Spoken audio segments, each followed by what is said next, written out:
Today is Australia Day, but the question is, should you keep Australia Day, rename it, change the date? Let's decide. Hey, I'm Emma Garlett, and on today's episode of Paint It Black, I'll be weighing in on the January 26 debate. I'll also try and help give you some tips on how you can have difficult conversations that might arise if you don't want to celebrate January 26. Now, before I get started, I'll be talking about some themes that might be upsetting or triggering to some, so please take care while watching. I would also state that anything that I say is not meant to offend. It's what possibly my views are from the 2 years of exploring Australia, visiting and whatnot. So please don't take anything offensive. Don't take anything to heart. I'm not trying to be offensive. Let's have a debate. And I know this is a sensitive topic, so remember, if you're going to comment, please be kind. Now join me as I paint it black. Okay, so I want you to picture a quintessential Australia Day. A lot might imagine barbecues, citizenship ceremonies, beaches packed full of people, and fireworks on January 26. But for a lot of the people, that's not the case.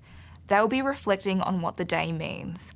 It's marketed as a day to bring all Australians together, people from all over the world who call themselves Australian.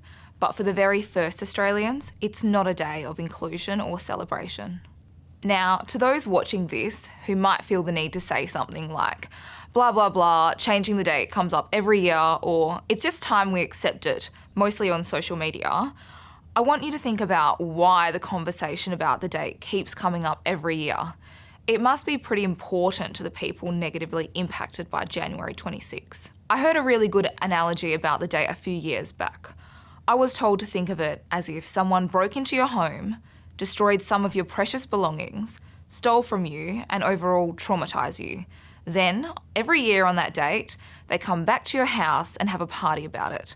You'd be pretty mad. I think that's quite a good analogy. That is quite a good one because that's possibly how they feel. What I would possibly say differently to that is, okay, well, imagine my grandparents or great-great-grandparents lived in a house and they got robbed and burgled on a certain day.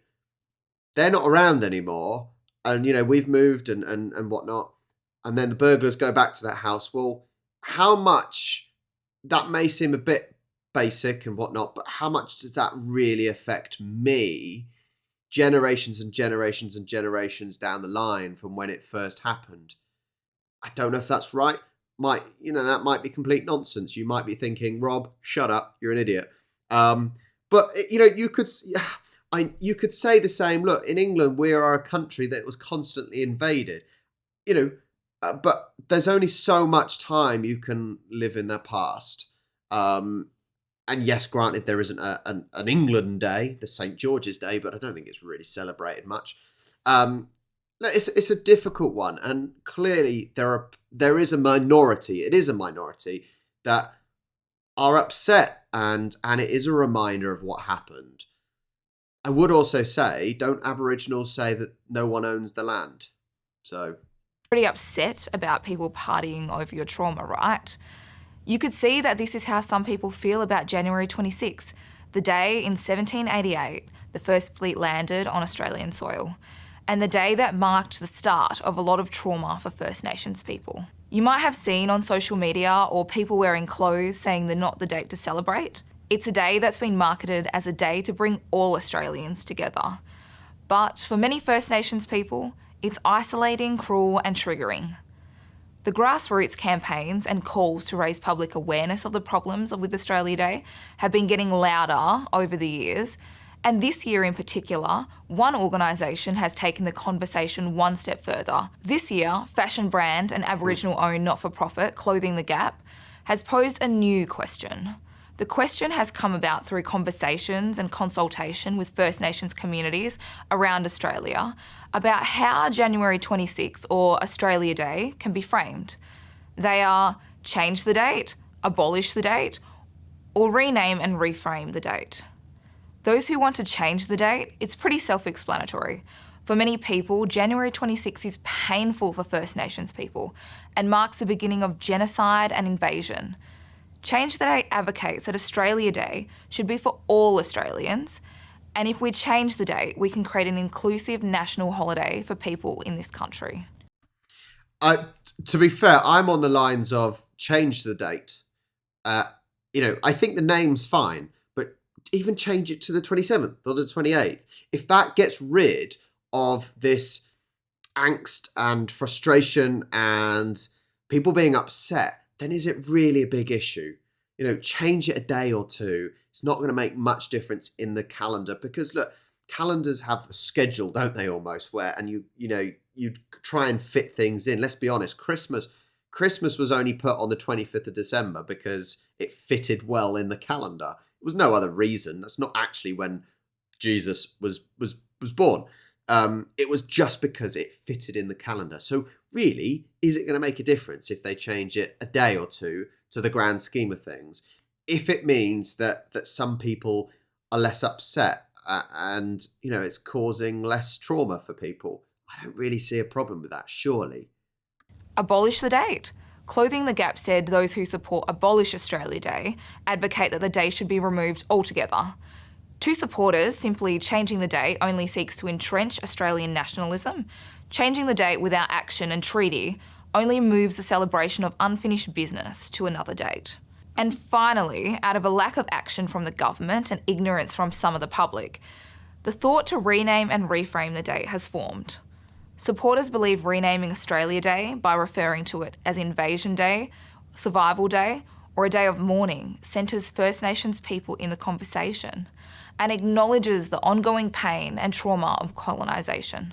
Already, we are seeing a public shift with sporting codes, businesses, and local councils no longer recognising Jan 26 as Australia Day, nor a day to celebrate, with the hashtag not a date to celebrate trending throughout the year.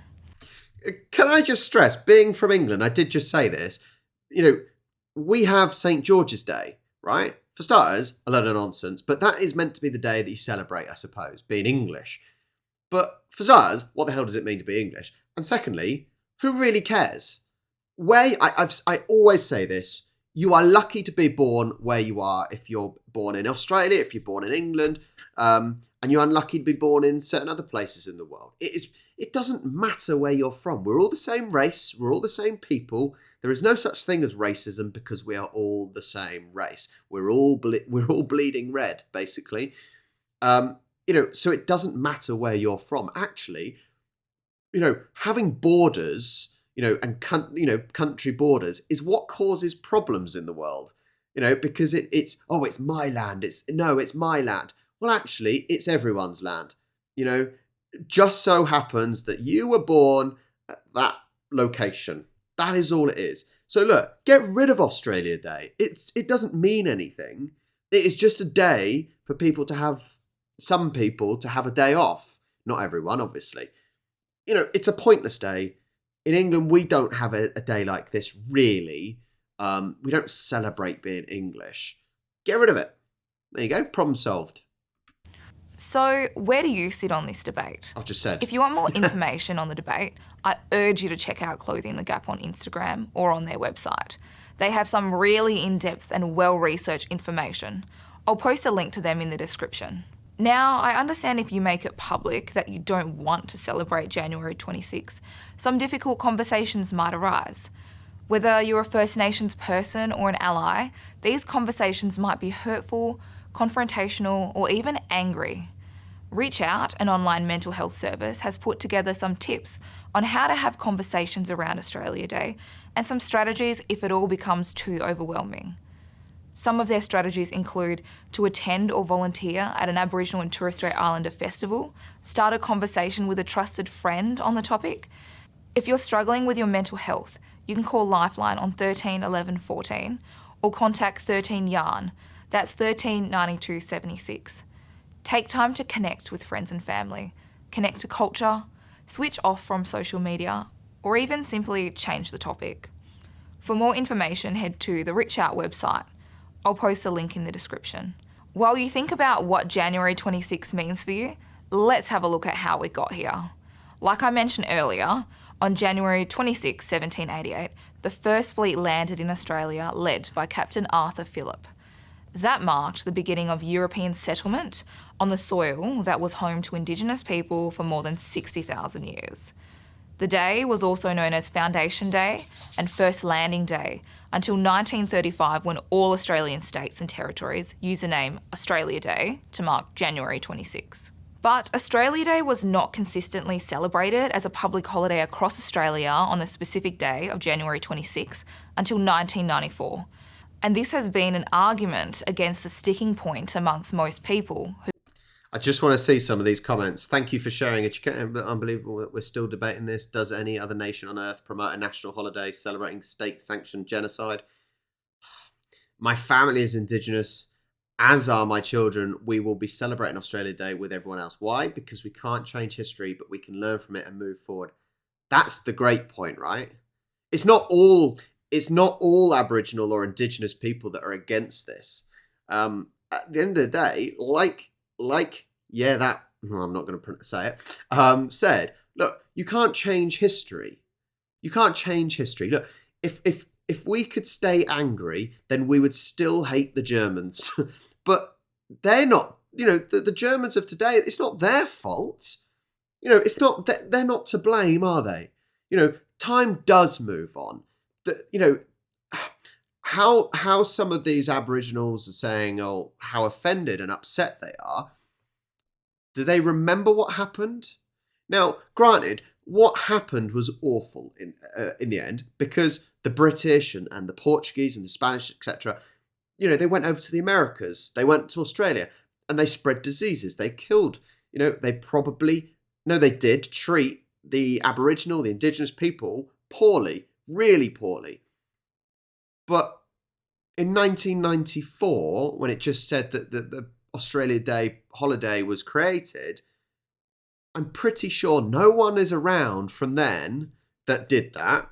They wouldn't want to do that, and it is a way of celebrating your country. However, it's still a public holiday that is pointless. It's pointless. It's just a day off. You're telling me that really people are appreciating their country on that day? I don't know. Maybe they are. I don't know. Who want to keep the date. Now, the date is also referred by many First Nations people as Invasion Day, Survival Day, or a day of mourning. As for many, it symbolises a loss of sovereignty and the loss of culture. As much as January 26 is celebrated by the community, it's also a day of dread and sadness. And I think it's important we as a country, from everyday people to our top politicians, recognise that. On December 16 last year, the federal government announced changes to the Australian Citizenship Ceremonies Code to give Australian councils an option to host their ceremonies 3 days either side of Australia Day, instead of on the day itself. The City of Vincent and the town of Cambridge have changed the date of their Australian Day citizenship ceremonies. Vincent's ceremony, which is usually held on January 26, has been moved to the following day, while Cambridge has moved its Citizenship Day to January 25th. Despite refusing to hold celebrations on January 26 for the past 6 years, the City of Fremantle will still hold a citizenship ceremony on the public holiday.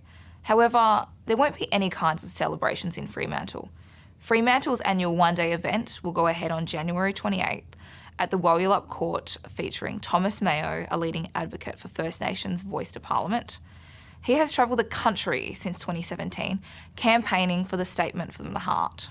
And all over the country, instead of celebrations on January 26, there will be protests and rallies. In WA, the protests will be held in the Supreme Court Gardens with the Brat concert. The Perth Invasion Day rally will be held at Forest Chase. There will be a music video filmed at Langley Park. And in Broome, the annual Rabibi Survival Day event will be held at the Gimme Club. I just don't think that's productive. I don't think that's helpful. Look, I get why people protest, but I don't think these protests are doing anything to help. They really are not doing anything to help. When we came to Australia, we saw the Aboriginal flag everywhere. Every event, whether it was at the grand final, whether it was landing in an aeroplane, the comments are always acknowledging the Aboriginal people that occupied that land. How is protesting going to make any difference? Maybe it will. Maybe it will. I'm not necessarily saying it won't, but I'm just saying what are they getting?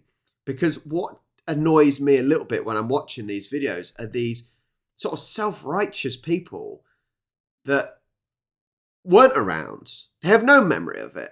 And it doesn't even affect them in daily life. And so I don't understand why certain people are even protesting. And remember, I'm not trying to offend anyone. I'm just saying what I think, what I see. And finally, some businesses are giving employees the option to work on the public holiday. Okay. Late last year, the Albanese government announced it will allow public service workers to substitute the Australia Day public holiday for another day if employees choose to work on January 26. But the coalition accused the government of an attempt to deliberately undermine Australia Day, calling on the Prime Minister to reverse the decision. As well as that, a number of private companies are also allowing workers to work on Australia Day in exchange for another day off. Some of the companies include Woolworths, Kmart, Telstra, Deloitte and CSL. The National Tertiary Education Union is one of few unions advocating for staff to be given the option to work, with the deputy head of the ACTU, Scott Connolly, arguing that the movement was looking forward to the national conversation on The Voice later this year. So as you can see, a few changes are slowly being made. But for Australia Day to mean something positive for all Australians, we need to acknowledge the pain caused to First Nations people, hear their voices and do something meaningful to include them in the conversation and take action to start healing. It does seem, though, that some people don't want to be called Australian. There are people that are so against being Australian that nothing you do, nothing that the government does, will make a single bit of difference.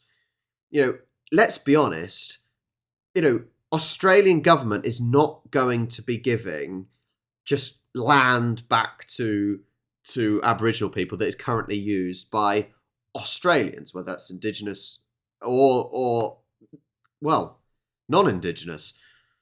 Look, I appreciate it's a tricky conversation because in the grand scheme of things, look at us over in the UK.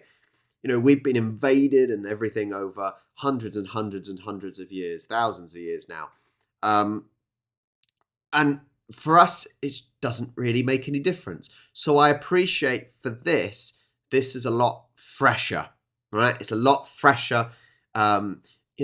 Australia as a country is still very young. It's so young. And so maybe I haven't got the right to have an opinion, but I think everyone has a right to an opinion from what you learn and what you see. For me, then, I would say get rid of the day. Just completely get rid of it. It is just a public holiday, or what we call a bank holiday. Or change the day. It's not that difficult. Does it really matter? Does it matter if Australia Day is on the 26th of January or the 30th of January? Does it really matter? I think at the end of the day, some people are looking at this too much and overthinking this because it doesn't really matter. You're lucky to be born where you are. That's all. We're all the same. Colour of our skin's different, but we all bleed red. Hey, let me know your comments and what you think of. Make sure you like and subscribe, and I'll catch you next time.